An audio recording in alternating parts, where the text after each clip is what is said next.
Oh, good afternoon. This is Caroline Tapkin for Travel Daily's Inspiring Women in Travel Asia series.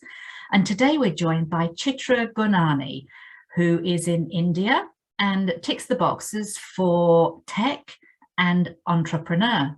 So Chitra, why don't you tell us who you are, what you do, and how you got into it? Thank you so much for the introduction, and my pleasure to be on this show. Thank you so much again. You're welcome. So I am an engineer by background. I completed my engineering in computer science in 2006, joined Infosys, worked with them into software development and engineering for a year, moved on to SAP Labs, which is a German-based company, worked with them for good 3 years, was enjoying my software development and technology. But then I thought, let's move on. Let's pick up a course and a postgraduate course in business administration. And then I did my MBA from Indian School of Business, Hyderabad. And post which, I think by then the seeds of entrepreneurship had already been into me and we'd already started thinking over Thrillophilia. So post my MBA from ISB, I signed out from the campus placement process and pursued Thrillophilia as a full-time venture. And I'm talking about Thrillophilia. What is Thrillophilia? So philia is love. So Thrillophilia is love with thrill. So we've been passionate, myself and my co-founder Abhishek, we've been passionate travelers. We've traveled extensively around the world, and I'm talking about back in 2006.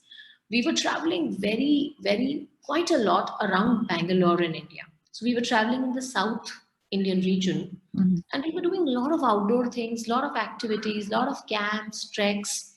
And that's when we spotted an opportunity that in India, we don't really have a consolidator, an aggregator, or an online booking platform for activities and experiences in particular.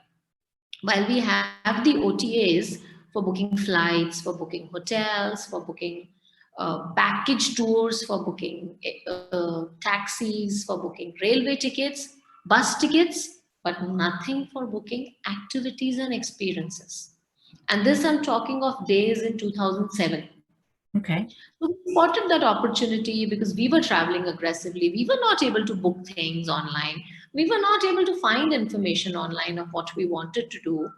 And I used to research deep and then figure out a gem. And then when I go and experience it, I realize, oh my God, it's so beautiful. It's so nice. What an experience.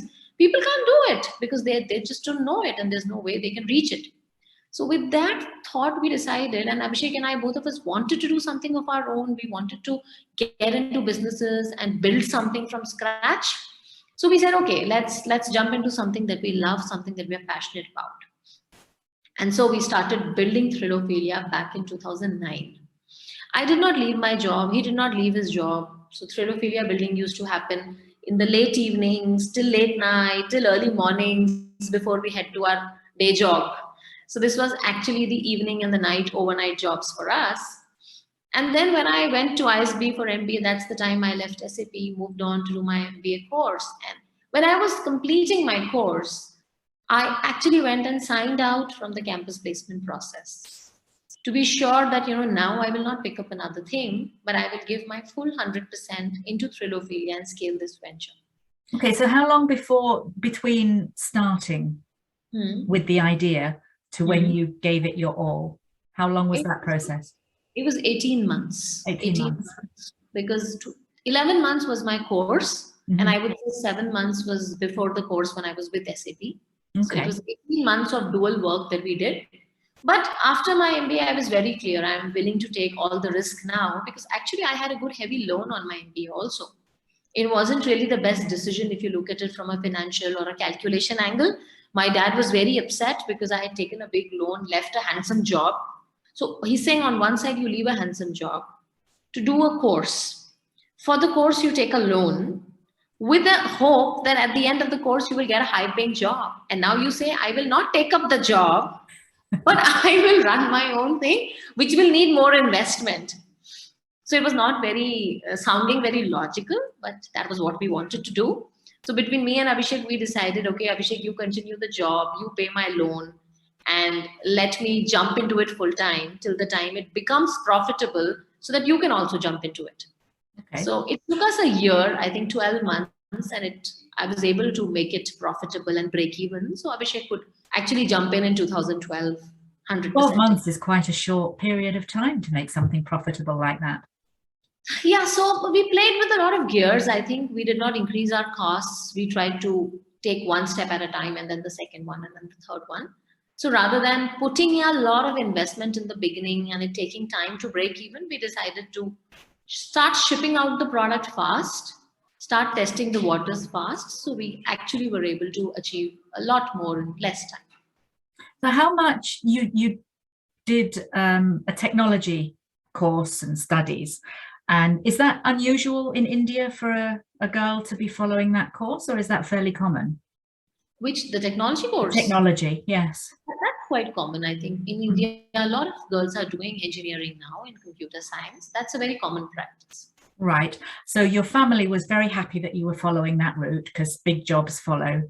Absolutely. So my family was very happy. I took up a good engineering and I got a good job in Infosys. Then I switched to SAP at a higher package. It was a German company. So they were very excited.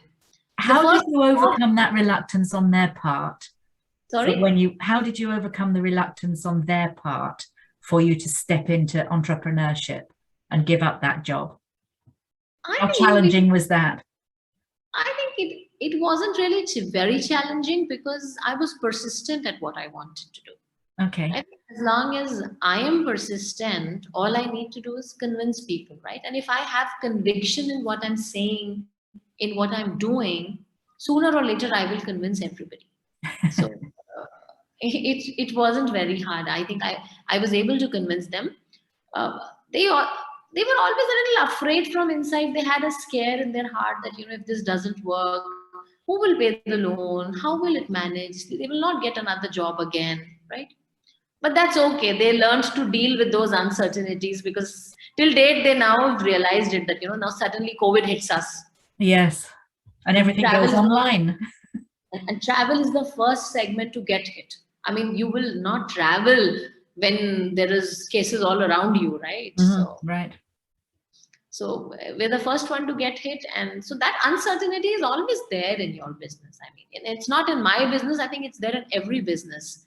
As an entrepreneur, you need to have a certain risk appetite.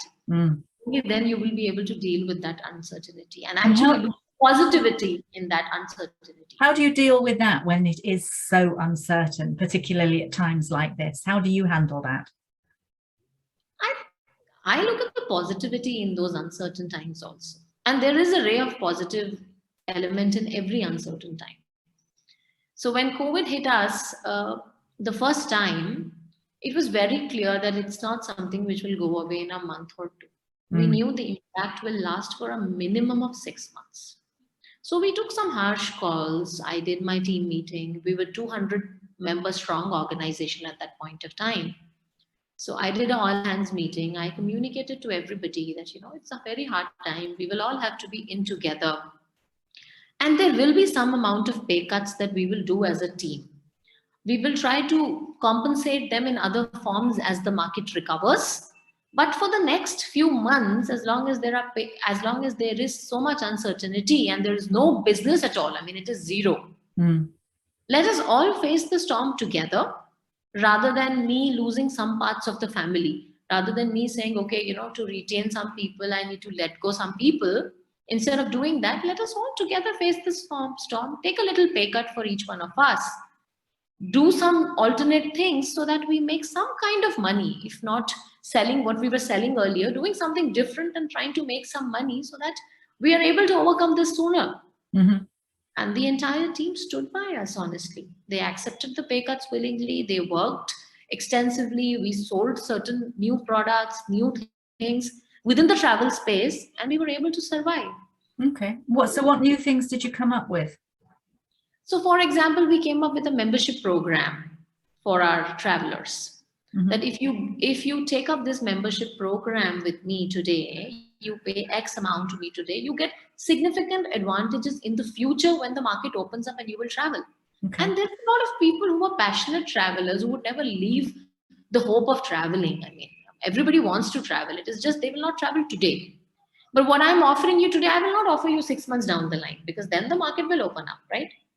So I offered a nice boutique package to a lot of people. We made good membership programs, and we were able to sell those and make some money in those tough times. And in tough times, even little money is very useful. Yes, indeed. And how's it picked up since? So travel has picked up very well. After the first lockdown, we had very good 4 months. But then again, the second COVID wave hit India in April 2021. So there was again a dip for the next 3 months. Mm-hmm. And then it picked up very well in the month of July. I would say July to December were good high months, 6 months. Now again, it is dipped down because of third wave. Yes. So it's very volatile right now. We have good peaks and we have good lows, but we've learned to deal with this volatility, because that is the truth. And you operate domestically within India. Do you have any international business generally? Obviously Yes. not now. We not now, but generally, yeah, we sell Maldives, we sell Southeast Asia, we sell Middle East Asia, Dubai.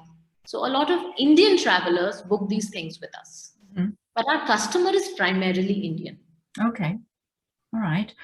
So I mean, it has been a really tough time. How do you think that has built your resilience? I think not only mine, but the entire team Thrillophilia has become very agile. And when I say agile, I mean we're very dynamic now. Mm-hmm. We know things will change. We know there is uncertainty. What we are selling today, we will have to change it tomorrow. What we are building today will not sell tomorrow. Things will change. So, for example, when the first wave hit, we were selling a lot of camping and trekking and group departures.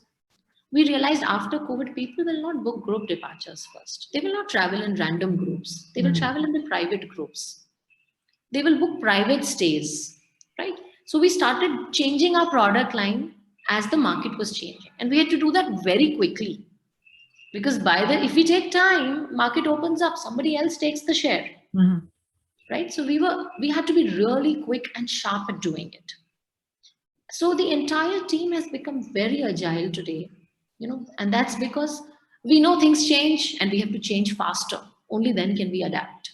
So I think that is a very important element that has come into the team. More than patience or persistence, I think agility has played the biggest role for us. So it's been a good lesson to learn. Where do your ideas come from? Difficulties and problems. You're a lady who likes a challenge. Yeah, so every problem that comes, makes us to think a little more hard, makes us to try figuring out a solution. I mean, we just can't give up. The problem has come, so just let's sit down and cry and bang our head. No. We have to learn to deal with it. We have to be more smart, think more, work a little more hard, be more creative, take some extra miles. Finally, you find the solution. It just takes a little time. Have the hours been longer as you've had to be finding all these different solutions? Sorry? Have the hours been longer? You've had to be thinking of all these different solutions? Yeah, longer, more than longer, I would say it's been harder.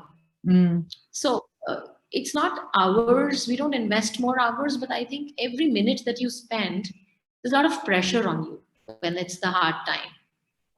And finding a solution, stress is difficult. No matter how easy I say that, there is an opportunity in every problem, but the problem does bring pressure here. What do you do to resolve that? How do you resolve that?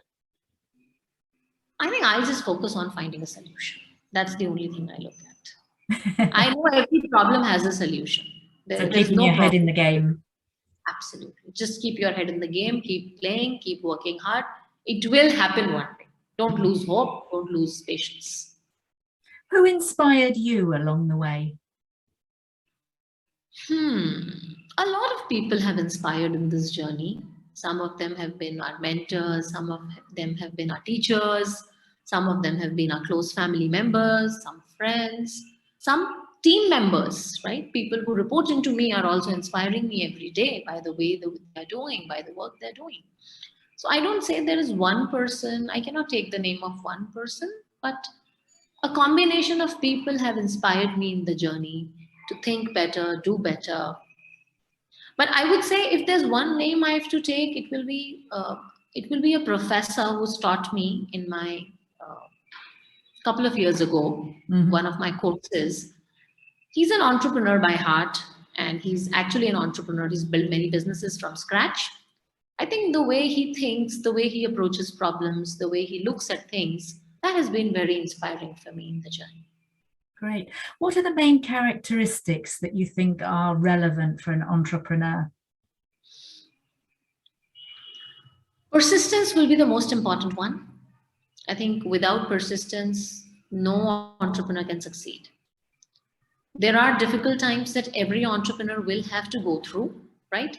And the only way to succeed would be having strong persistence and not to give up at any point of time. Being courageous will also be a very important characteristic. If you don't have the courage, you will not be able to take risk. And if you don't take risk, it becomes very hard to actually play the game. At every step, there is a significant amount of risk that you will have to take. You will obviously calculate your risk. Some people take higher risk, some take lower risk. So everybody has a different appetite.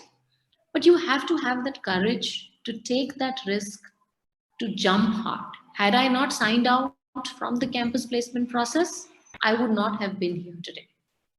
Right? So I left something very glamorous, but I had the courage to leave it at that point of time. So having courage is also very important, and being persistent is very important. And having passion for what you do, I guess. Yes, absolutely. Having passion for what you do. True. Absolutely. If you could give some advice to your younger self, what would it be?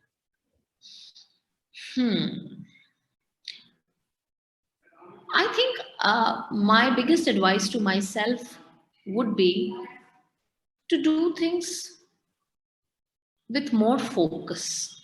When I say that, as an entrepreneur, the entire market throws a lot of opportunities, and everything looks like exciting. I should do this also, this also, and this also.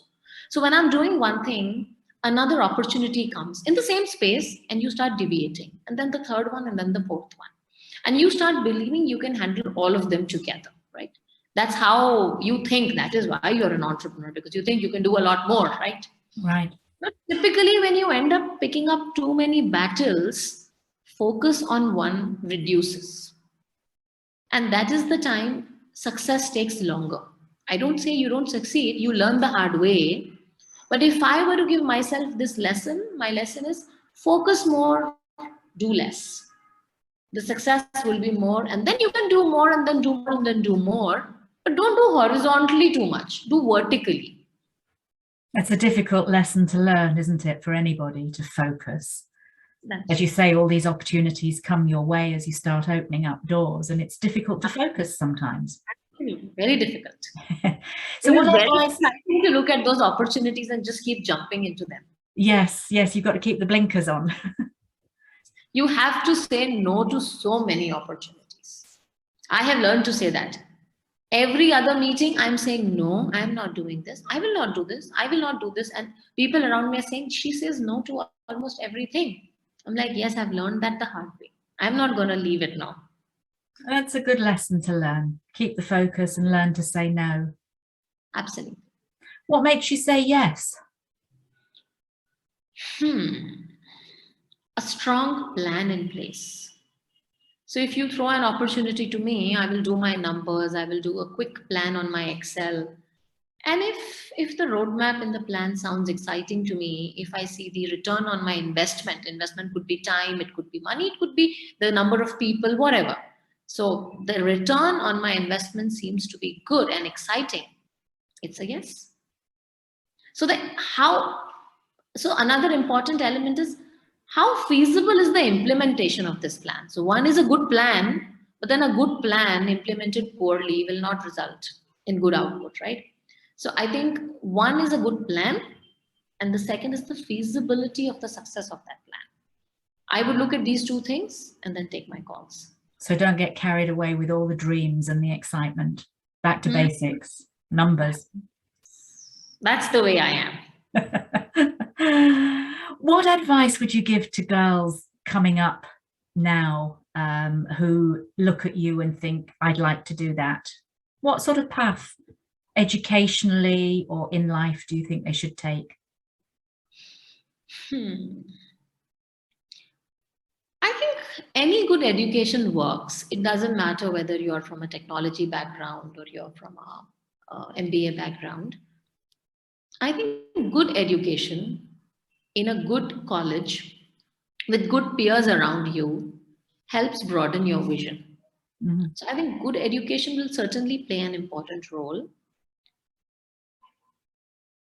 The other very important element again would be to have the courage to stand up for yourself, right? So at any point of time, there will be 100 questions, and I'm not saying they will be only to women. The questions can also be to men.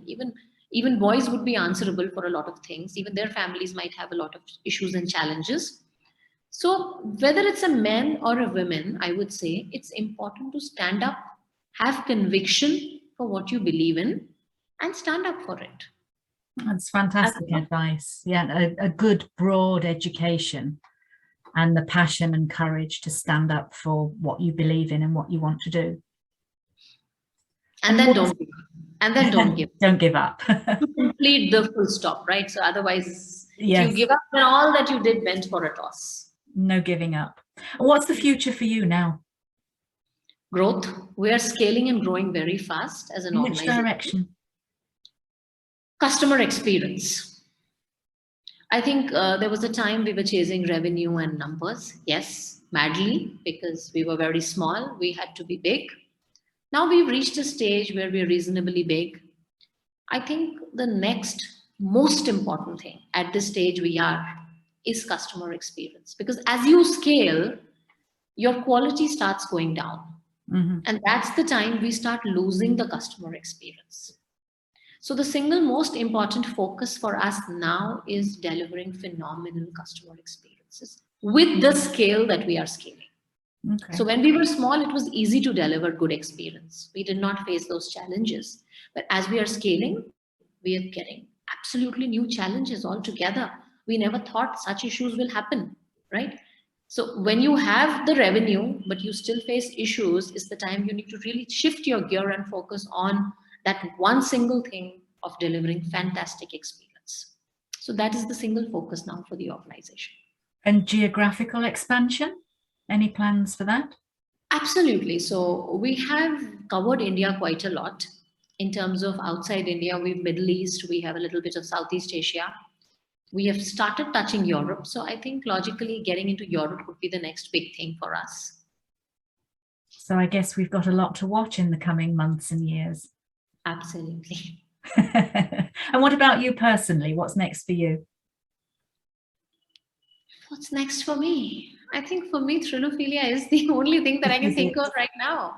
So I'm single-handedly focusing on the growth of Thrillophilia, nothing else. Fantastic. Well, thank you very much for your time today. It's exciting. I shall have to go and look at Thrillophilia now and see exactly what you are doing and how you're doing it. It sounds like a very exciting future ahead of you as well. World domination, here we come. Thank you so much. Thank you again for your time, and we wish you all the success in the coming year and hope all the borders start opening up again safely and soon. Thank you so much. It was a pleasure talking to you. Pleasure talking to you too. Thank you.